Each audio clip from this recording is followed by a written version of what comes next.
ఈరోజు బీన్స్ కూర చేస్తున్నాను. ఈ బీన్స్ కూరని రెండు రకాలుగా చేసుకోవచ్చు. సరిపడా నీళ్లు పోసుకొని కాస్త ఉప్పు పసుపు వేసి ఉడికించుకొని పోపులో వేసుకోవచ్చు. కానీ ఈరోజు నేను ముందుగా పోపు తయారు చేసుకొని ఆ పోపులో కొద్దిగా ఇంగువ కూడా వేశాను. కేవలం పప్పుల్లోనే కాకుండా సాంబార్కే కాకుండా కూరల్లో కూడా పోపుల్లో ఇంగువ వేసుకుంటే కూర చాలా రుచిగా ఉంటుంది. నీళ్ల పళ్ళెం మూత పెడుతున్నాను.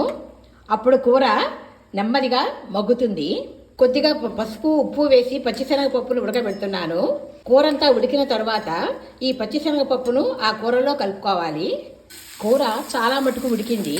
ఇప్పుడు దీనిలో ఈ ఉడికించిన పచ్చిశనగపప్పు కలుపుదాము. కూరకు సరిపడా ఉప్పును కూడా కలుపుదాము. కూరలో చప్పదనం ఉంటుంది కాబట్టి ఆ చప్పదనం పోవడానికి కొద్దిగా 1 టేబుల్ స్పూను చింతపండు రసం కలుపుదాము.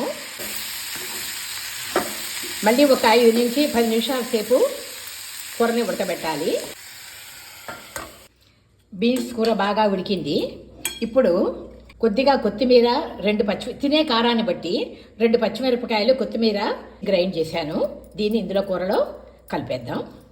పచ్చి కొబ్బరి తురుము కూడా ఇందులో కలుపుకోవచ్చు. ఇప్పుడు రెడీగా లేక నేను కలపలేదు. పచ్చి కొబ్బరి తురుము కూడా చాలా రుచిగా ఉంటుంది ఈ కూరకి కలిపితే. బీన్స్ కూర తయారైంది. మళ్ళీ కొద్దిగా సన్నగా తరిగిన కొత్తిమీర దీనిలో కలుపుదాము. ఈ బీన్స్ కూర అన్నంలోకి బాగుంటుంది, చపాతీలకి పుల్కాలకు కూడా చాలా బాగుంటుంది.